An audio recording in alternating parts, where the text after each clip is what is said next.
Hello, everybody. Welcome back to the Peak Season Podcast. Appreciate you joining us today. We have a special guest, Mr. Mike O'Connell from Happy Guest. Welcome to the show, Mike. How's it going? Good, Luke. Thanks for having me on. Good morning to you. Yeah, good morning. Happy to have you with us. I'm super excited because Happy Guest is one of my newest toys in the space. I just onboarded last week, which is how we got connected. And so far, I am really enjoying all you have to offer.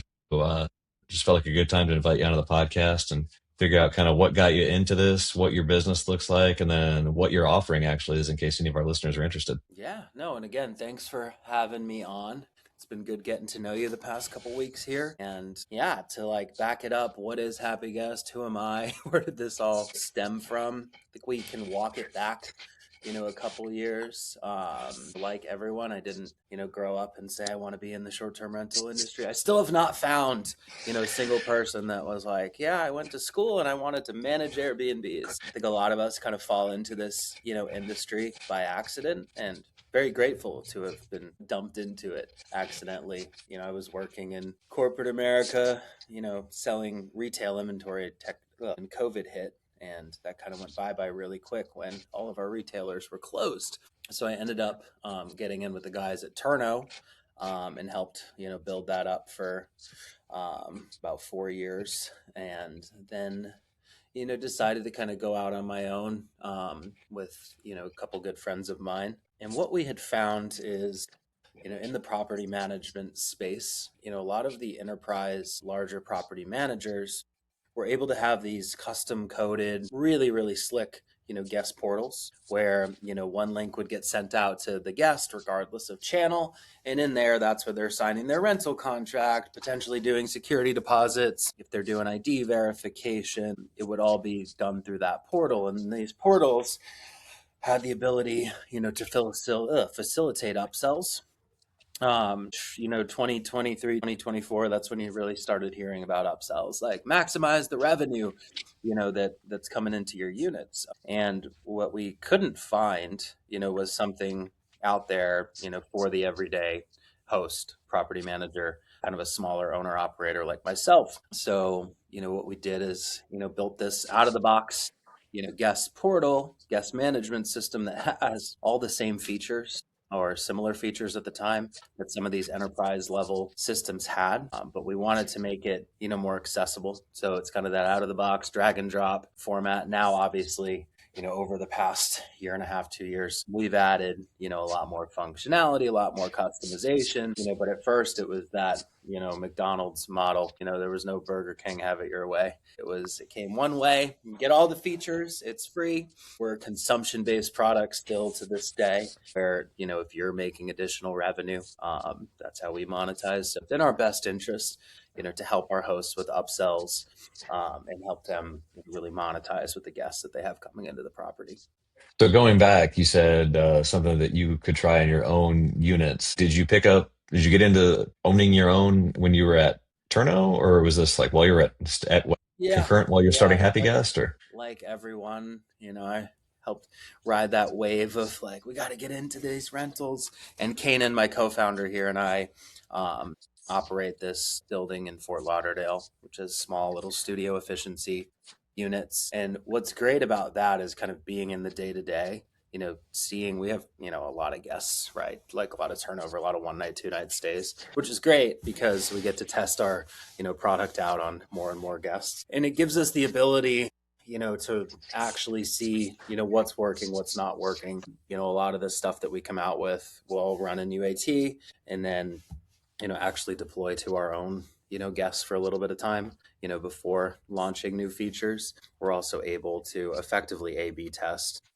on our own guests, which is nice because, God forbid something didn't work. We want to know about it. And I'd rather sacrifice, my own guests than one of yours. So, having that insight and kind of being in the day to day is really valuable. And, just like you guys, there's changes that are happening, the market shifts. So really seeing that real time has been super helpful. Well, I for one appreciate that you're testing on your guests and not mine, so I appreciate it. We can throw you in the loop if you want to. If you Hey, want to be a guinea pig. I do like being on the front lines and stuff, so I am actually willing to be a guinea pig if you'd like. Yeah, you can sign me up for that. I told PC from Hospitable the same thing yesterday with their Verbo integration. I am all in if they want to If they need somebody to be a tribute, I can be that guy for them. I love it. Yeah, cool. So what is the core offering? So we talked about like this portal. Where does the value actually come in for somebody who is totally fresh to this, that has never heard of Happy Guest? Yeah, so the value comes in a few different ways. We strive to be kind of, I wouldn't say the only solution post booking confirmation, but the primary source of truth for that guest once they make that booking, right? So the way that the flow works is a guest books on, you name it channel, they're going to receive a unique link, which is a custom URL. They're going to be able to click that link and then go through all of their pre-arrival requirements. Most of our guests are going to be signing rental contracts. So the rental agreement is kind of step one. They also will agree to house rules in that portal. We also have ID verification and collection as well, which is very popular for hosts, especially if you're on channels that might not do an excellent job, of vetting guests. And, you know, you really want to know who's coming into your unit. And in today's day and age, I'm sure we've all experienced a bad guest. So in a way, the happy guest flow is a deterrent. It's a bit of a friction point. And, the way that we look at it, that friction is good, right? If someone books with bad intentions, whether that's, some kid booking under his parents' account and, they don't know any better to throw a party, or someone that's booking fraudulently, usually when they're asked to complete all of these, requirements, they might balk at it, right? Or they might ask questions, or they might not want to do it, which typically is a red flag, right? Like, why does this guest not want to sign a rental contract? That's very interesting. I disclosed it in my listing, that this property requires a rental agreement. So, what's going on here? So that's kind of the first, feature set, is getting that guest to complete, all of the requirements that you set, and, to protect you as the host or the property manager.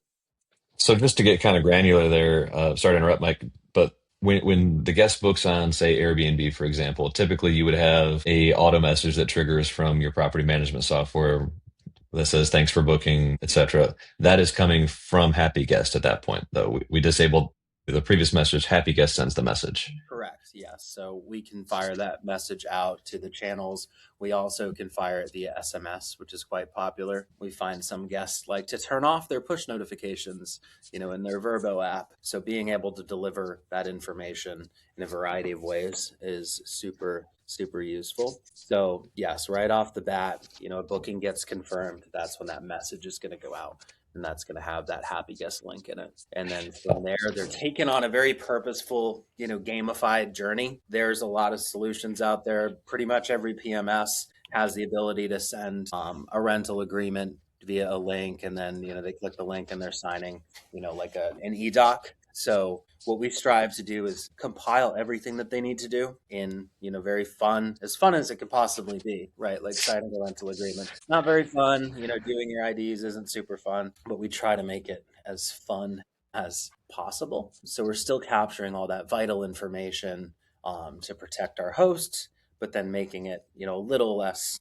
painful for the guests that are actually going through the process. I know that was part of the things that was really valuable for me was I liked that we could do an SMS trigger like as soon as they booked. And we're starting to hit them with text messages. And I specifically like that we could differentiate the text message from what's on the platform. Yep. Because I want them to stay on platform as much as possible, but I also like to be able to hit them with a text if need be. Yeah, and I think the text isn't anything to, dissuade them from staying on platform. A lot of the times, like for me at least, I don't usually check my in-app notifications. There tends to be a lot of it. And, there's a wide demographic of travelers now, right? Like it's not just that savvy, millennial. We have people coming and staying in our rentals that are much older, or, typically aren't used to, say, traveling with, an Airbnb or Verbo. So when they get that text, it really just makes sense to them, right? Text message, here's your booking confirmation. And then there's a link where they click on it, and then it goes to their guest portal. And the beauty of our system is we tie in all of those prereqs to your actual guidebook. I don't like to really call it a guidebook. It's more of like a reservation info page. And it is tied to, once they complete everything that you require of them, that's when they unlock their guidebook, which is going to give them their check-in instructions, their door code, any access information, all the instructions that there possibly could be to access that property. What you can also include in our guides, which is super valuable, is videos. I hate to say this, but I find more and more people just refuse to read. You can type up the most amazing check-in instructions and you'll still get those messages. Well, how do I park? Where do I do this? Where's the door code, right? So videos are, super valuable. Like a good example is, you might have a smart lock on your unit and it's type in a 4-digit code and then press the Yale button or the Slage button or the pound or whatever. And so people sometimes just can't figure that out with, written directions. So just filming like a 10-15 second video on how to actually use your door lock goes a long way. It's going to reduce a lot of the questions that will get asked by guests. And it makes them more interactive and fun. Just sending big blocks of text isn't super exciting. You really want to make those, guidebooks pop and be as interactive as possible. The way that we design them too is they're all, scrollable up and down. In the early days, there was a lot of like pagination where you're like clicking into a tile or a section. And what we found is, if you're giving that guest the ability to kind of click themselves out of something, it just can potentially confuse them. So in the early days, I did a lot of like crazy egg testing on my own guests where, I'd see dwell time. How long were they hung on certain sections? And the process itself over the years has been completely refined. Like day one happy guest is nothing like, day 600 and something, right? Because, we're able to see real time, how are these guests interacting? Are they interacting? What's cool too is I could test like, okay, they interacting with the book and then, sending a message. So where did they get hung? Where was the piece of information that they could not find that caused them to send that message, right? And then we got pretty deep into, analyzing our, property managers' messaging flow and then like what was actually included, in the guides. And I wish, we had the capabilities of, Claude now because we were doing a lot of this, by hand. Where now like a good trick is if you can export all of your message history, from your PMS and dump that into Claude and say, hey, give me all the examples of different guests asking the same question, right? So if you find that, you have 4 different guests, 5 different guests asking that same question, there's probably some adjustment that you need to make in your flow, whether it's your messaging flow or it's in your guidebook, somewhere along that guest journey, because 2 might be an accident, but, 3 guests are asking the same exact thing. There's probably some piece of information that isn't super clear to them. And I think we're pretty blind to it because we're in the day to day and we just think that all of this makes sense, right? Like this is where you check in, this is where your door code is, this is where you park. But, actually taking a step back and looking at your journey from a different perspective is super important.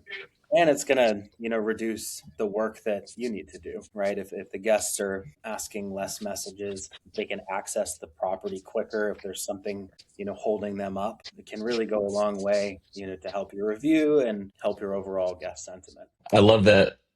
Specifically the digital guidebook. I think everybody should be using digital guidebooks and preferably more than just a PDF document, right? Like some sort of an interactive guidebook. What I find a lot of people that I interact with in the space right now are using hospitable, their guest messaging is dialed in, they're happy with it, and they're also using, say, TouchStay for digital guidebook. Or like me, I was building out my guidebooks just online and making them like a web page and just sending that web address to guests. So what does Happy Guest provide that that situation does not? Yeah. So when it comes to the digital guidebook, there's a lot of benefits to it that I think get overlooked. One, obviously, is, things in the home that they're going to be asking questions about. Let's just, take the guide aspect and all that and put it to the side for a second. And let's talk about, the actual property. Like, so we already kind of discussed door codes. But then we get into like appliances, things in the home. You might have a guest coming internationally. You might have a guest coming from Florida that's never seen a basement in their life, right? And it's like, well, where do I go to there? And I mean, I've had all these horror stories of, guests not knowing how to utilize the washing machine or a dishwasher, coffee maker, simple appliances in the home that you and I think a dummy or that are dummy proof, right? I'll never forget. I saw this video of a congresswoman that got elected in her first term, and she was in DC, and there was a light she thought was a light switch. She's like, when I turn this light switch on, it's behind the sink, it goes. Rrr. I'm like, she doesn't know that there's a disposal. But some people might not understand these simple things. Like, you and I might know that this switch behind the sink is a garbage disposal, but there's a lot of dummy proofing. Now, is every guest going to go through and read that with a fine tooth comb? No, but they might be standing over that washing machine or that dishwasher or hot tub, you name it, and be like, I'm not so sure I know how to work this. Let me take a look and see if there's anything in here explaining how to use it.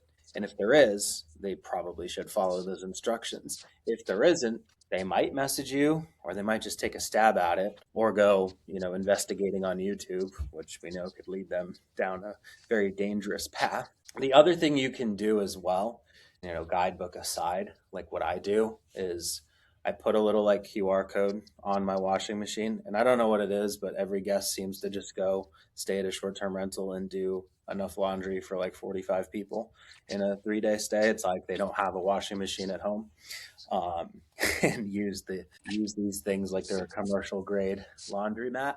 Totally agree. It's wild, right? You can put something as simple as a little QR code. Like, here's instructions on how to utilize this. Do not overload, because odds are there's so many different models of, washing machines and dryers out there that they might have not used something similar. Giving them that and those instructions is huge. And then there's that kind of plausible deniability in the sense that if they screw something up, it's like, well, did you not see the instructions? But you're totally not at fault because you're providing that value to them. Big thing too is safety, right? Like, when these guests are doing copious amounts of laundry, sometimes your vents are getting clogged up, right? A lot of lint. They might not know that there's a lint trap that needs to I mean, this is common sense, but say they do 10 loads of laundry and don't clean out that lint trap, you could have a problem, right? I mean, I've seen so much, and I don't think it's stupidity. I think it's just kind of blind ignorance. They're on vacation, they get vacation brain. I saw this stat where, like, people that don't consume alcohol on a regular basis consume alcohol when they're on vacation. So what could go worse than that? Someone that doesn't normally drink goes into a home that they know nothing about and then starts drinking. Just there's so many things that can go haywire. So just kind of gaming out, where could a guest run into trouble? And honestly, if you've been hosting for a while, auditing your own stuff, you could literally, the progression with, Claude and even OpenAI, any of these LLMs, you could throw your message history in there and literally prompt it and be like, find where I'm kind of going wrong. Where are there repetitive questions? What do guests seem to be asking about a lot? Refining that messaging is really going to be helpful. And then if it's not a messaging thing, adding it to the guidebook is huge and valuable as well. And that is one of the reasons that I really like the Host Buddy guidebook, is because it seems like it is a lot more intuitive, and I guess the word gamified comes across. It feels good to flick through, right? So you're swiping and it feels natural. It feels like you're going through an Instagram feed, or you're on TikTok or something like that, and you're going through the guidebook, and it is gratifying to work with. So that was one of the reasons that I got into it. But I'm also curious, putting the guidebook aside, with happy guests, we can do security deposits, right? So what does that workflow look like? Is there a fee to the user, or I'm sorry, to the owner for that? No, so we have the other part of Happy Guest is damage protection. And to walk back on that origin story, what we were using like Wavo damage waivers, where we would buy them directly, from Wavo. They're a partner of ours. They're awesome.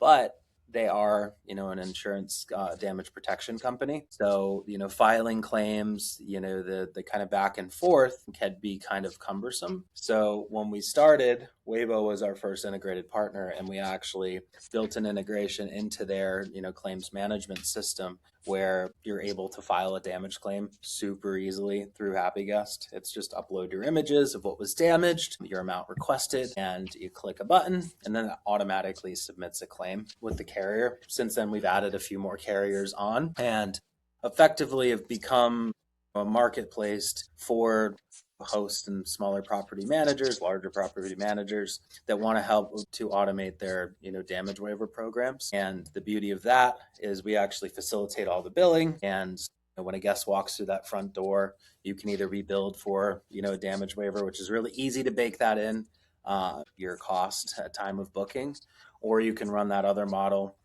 where we take a security hold, or the guest can opt into, purchasing a non-refundable damage waiver. So you give them the ability of, doing either or. And we have the ability to segment that out by channel too on, say a direct booking or a booking from, one of the less popular OTAs that might come through. For that added sense of security, you might want to have a substantial security hold on there just in case something were to happen. There's that added sense of accountability with the guest. So the 3 pillars of Happy Guest are all of the prereqs, the guidebook, and then the damage protection. So the idea is we're able to kind of consolidate the workflows of our operators that are potentially using 3 different solutions and combine that all into one and make it all make sense. Yeah. And I really appreciated the simplicity of the interface when I onboarded and just how easy it was. I haven't actually had to do a damage protection claim yet, but I could see how it would be super easy and it would actually be like something I would use more because it was so straightforward. It's right there. And I believe to the user, like to me, it's who I'm actually buying a policy through is transparent, right? So it goes to Happy Guest. Happy Guest goes to a third party insurance provider and you facilitate the transaction, but I don't even know who it's through, right? Yep. So you'll have a receipt on there of who the policy's through, and the guest also will be able to see their receipt if the guest was the one purchasing it on that flow, and let them know what's covered and what is not. But the whole idea that we've kind of shifted into, and we talked about security holds, the damage waivers have really taken off as like a security deposit replacement program. And my mindset personally has shifted too, because at like my property we'd always take a security hold because that was just my defense on, if you don't want to do a security hold, I really don't want you here. But now with just the whole ease of it, adding a damage waiver into every reservation, one, it makes you feel comfortable and that peace of mind that everything's going to be protected in this home. For, like all of my fender bender type things that happen, I'm going to be made whole on, because the way that air cover purpose like that works now is first line of defense is the guest. So let's just take an example. My cleaner comes in and the TV's not turning on, it's broken. I submit an air cover claim. Airbnb goes after that guest, to pay for that damage, which sometimes it might be hard to prove. Was that the guest that damaged that item? Do I want to go after this guest and potentially risk a bad review, for this $120 coffee maker that's broken? Right. So the beauty of the damage waiver flow is, yes, you're paying, for every waiver, but then you don't have to worry about going after a guest, dealing with the air cover claims process, or going through a Verbo or a booking.com flow. You just file that claim. The insurance companies do not get the guest information. It's all handled independently. And then those claims pay out typically in a few days. So it makes the guests happier because they're not going to be charged for something that they did in the house. If there's something that is discovered that you really can't even pin on a guest, like we have times where it's like, I don't know if this lamp was broken by this one or this one because, the cleaner didn't report it on that turn and they think it might have been. There's a lot of those situations that crop up, and it's great because the insurance carrier doesn't care. You can just submit that. It was found after this reservation. great. You're going to be made whole on it. And we found a lot of our hosts, were doing these waivers anyways. So why not kind of loop it into our system and make their lives easier? And yeah, it's been a pretty successful. Oh, and there's all different levels of damage protection. You can segment those out by properties. The other thing to mention as well, if you're co-hosting or, managing other people's properties, you can then mark these damage waivers up, right? So let's say, you pick a policy that's $37 and you want to mark that up to 50 every single time.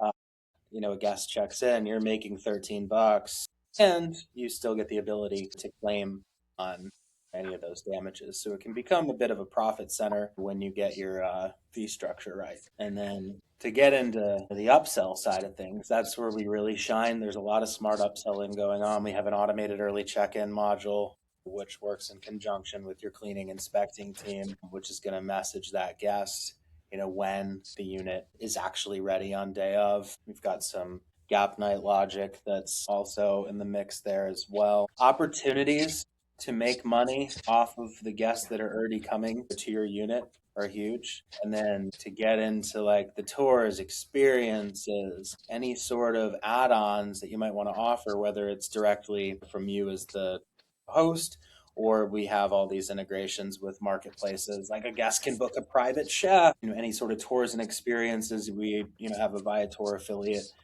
program in there too, where you get that full commission payout if they, book a tour from your Happy Guest store. Just maximizing that opportunity for potential revenue and not having to lift much of a finger goes a long way.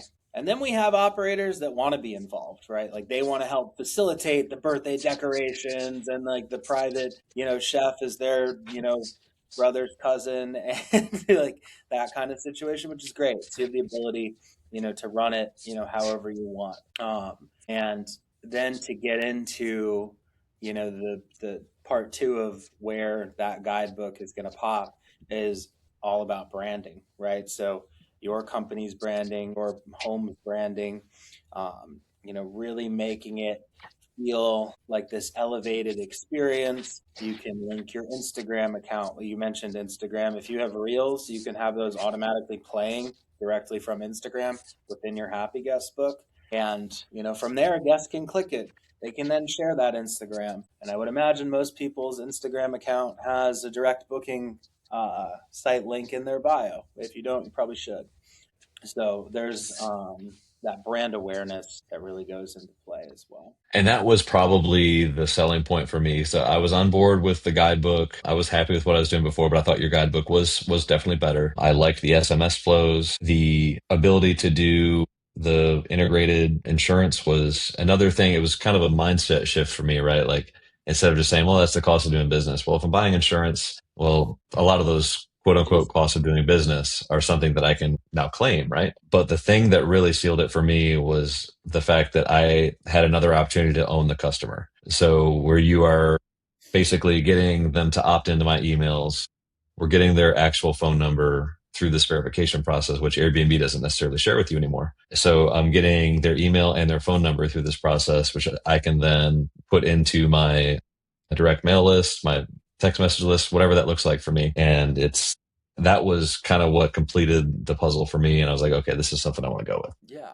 And it's all about taking ownership of that guest. Like you have a effective stranger coming into your house. So the idea is to personalize this guest book and, make it feel as welcoming as possible and really drive into that relationship that you develop, with that guest. And that goes beyond, using Happy Guest too. There's, messaging that goes on. We always recommend, calling every guest after they book. It's great practice to, call someone 24 hours after they book and say, hey, Luke, just saw you're booked. You coming to celebrate anything special? Which then opens up a conversation, which can go a million different ways, right? So it's like, you booked, it's 4 or 5 months out. What are you coming to town for? What birthday? Well, we actually offer like birthday decorations, and then you can make some money, have your cleaner put some balloons in there and charge them a couple $100 for this whole setup. And then the other nice thing about that too, the reason we do it more so than the upsell side is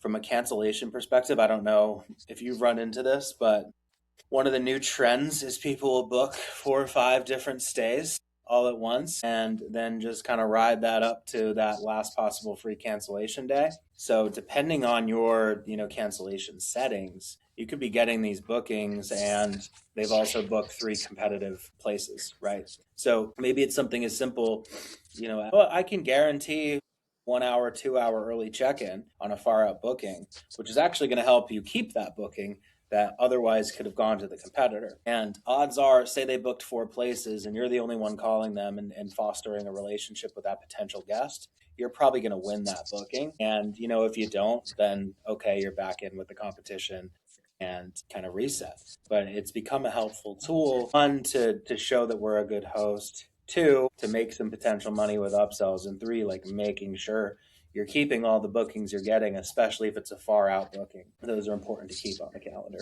And I think now, like, the trend is the guests and the OTAs are kind of rewarding you for, the flexible cancellation, and as far up as you can make it, the better you're going to rank.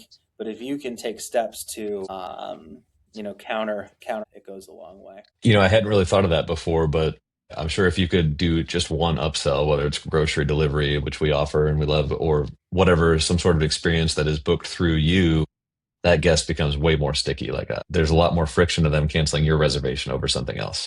If you get an upsell on that call, the odds of them canceling are very slim. I don't have the exact number, but and it's also, with some of our best upselling operators, they're calling every guest. Like we have beautiful software. There's like the exit through the gift shop after they sign the rental agreement of all the upsells that we offer. But at the end of the day, the operators that are picking up that phone and, immediately getting in that guest's ear, they're going to be able to monetize the most, because oftentimes, say dad books the stay and then mom's out researching all of the tours they want to book and like all the restaurants and where they can go to the grocery store. If you can jump on that ahead of the curve, let's say they book 3-4 months out, and it's like, okay, we booked this place, we're going to Michigan. Dad gets the booking confirmation, maybe fills the rental agreement out, but doesn't say anything to the one that's actually planning these things.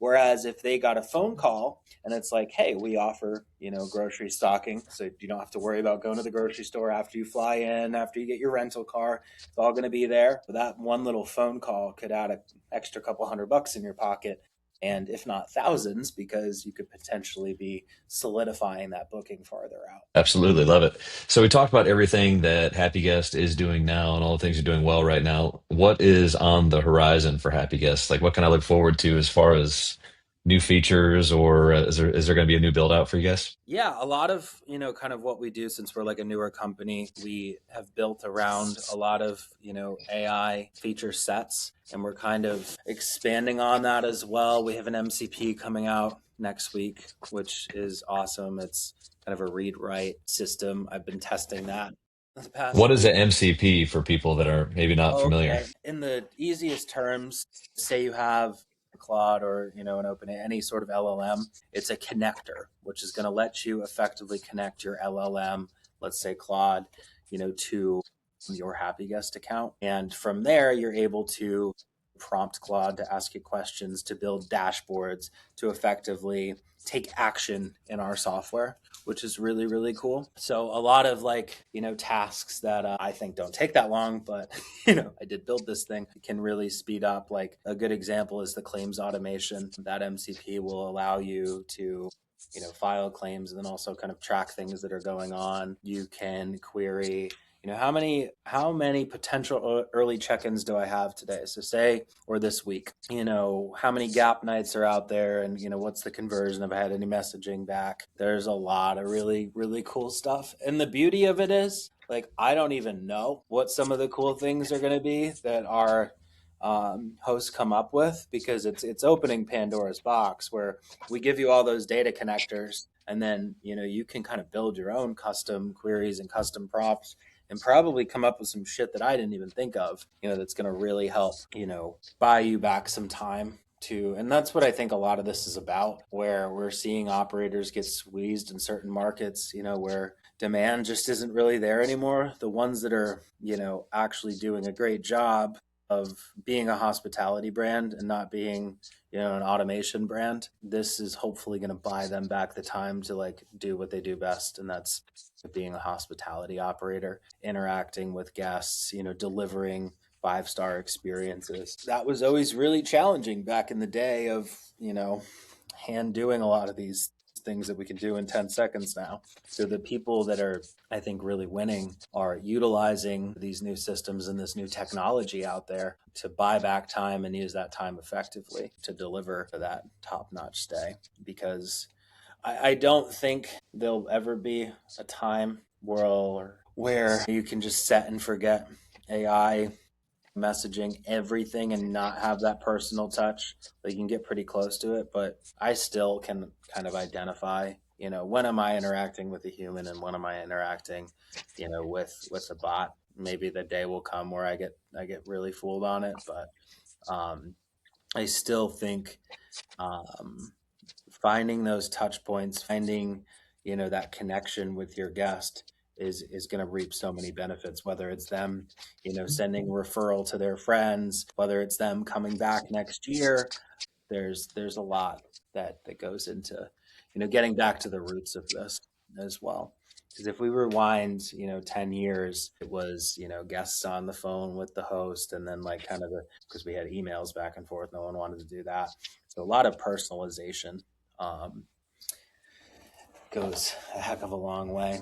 And I think the other thing to look at too, like the rise in like the Vacasa model has really kind of reset the ability for, small owner operator independent hosts to really win back guests. I think, when you try to automate everything, and I mean, they had 40,000 listings across the country that were just basically fully automated, and that lack of local energy just kind of went away. And that's what vacation rentals and short-term rentals were really built around. I mean, vacation rentals, even where I grew up, these have been vacation rentals for the past 100 years, and they'll be vacation rentals for years and years after, Airbnb isn't a thing anymore. So that product, has been around forever. I don't see that product going away. The technology around, vacation rentals is going to be ever changing.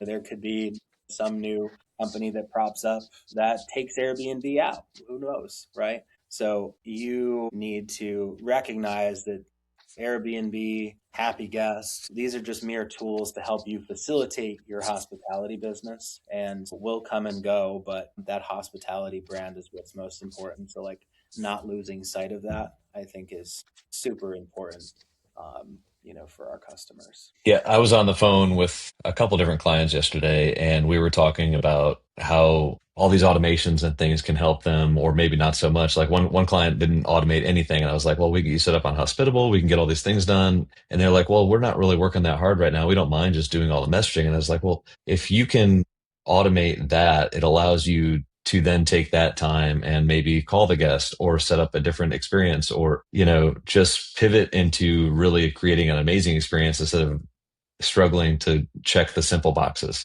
And Exactly. softwares like Happy Guest and Hospitable and things like that are what allow us to do that. Mm-hmm. And you've just convinced me. I'm going to get on the phone today and call some of my incoming guests and It's fun. have a conversation, right? It's fun. Yeah, absolutely. Cool. So I'm really excited for this MCP connection. I've used Hospitables until I'm blue in the face almost. The possibilities are endless. I'm really excited to see what yours is going to look like and what I can do with it. Mike, anything else? Where can we learn more about Happy Guest? What's the website? Yeah, you can go to happyguestofficial.com, soon to be happyguest.com. That's another story. This guy in France has owned it since basically the 90s, and I finally was able to acquire it. So that's coming very, very soon. Super excited. So happyguestofficial.com. On there, you'll be able to book a demo, get some more information. We don't do self onboarding, which I think kind of actually sets us apart. We are not a big bad VC funded company. It's us, me and my co-founders, very small agile team. So you'll be able to get on a call, with any of us, and we'll walk you through the process. And what we offer is a guest journey analysis, and kind of taking a step back, and seeing, what journey your guests are currently going through. And we'll give you an honest opinion on it too. Like, maybe even if, happy guest isn't a great solution for you, there might be something that crops up on that call where it's like, what, maybe I need to audit this message or change this. So I bet, doing a call, you're going to come away with something, whether it's using our product or not. We really enjoy, being in this industry. Very grateful to be in this industry. There's a lot of things I could be doing that I wouldn't love as much. So, I think the community around our happy guest users is very tight knit. We do office hours 3 times a week, so you can just jump on. I do them on Tuesdays, Rebecca from my team's Wednesdays, and then Kanan is Thursdays. That lasts like an hour and a half. You can jump on, ask any questions about the product. There's, a bunch of other hosts on there. You can talk to them. We also do these, we're actually launching kind of a bi-weekly, guest kind of mastermind masterclass series. So it's like a special guest every week called Happy Guest Live. Anyone's allowed to come to that. You don't need to necessarily be a happy guest customer. There's some really exciting guests in the pipeline talking about a wide variety of topics. Like the first one on Cinco de Mayo is on revenue management. Then we have an STR lawyer coming on the following to talk about, your homeowner contracts and, your rental agreements and, things like that. So a lot of like tangible information that you can get, by just kind of being part of the community as well. Awesome. Well, if anybody has been convinced to use Happy Guest, I've got a affiliate link in the notes, and we would love to have you click on that and give Mike a try. I promise you won't be disappointed. And thanks again, Mike, for being here. We will catch you on the next one. Take care, everybody. Thanks, Luke. I appreciate it.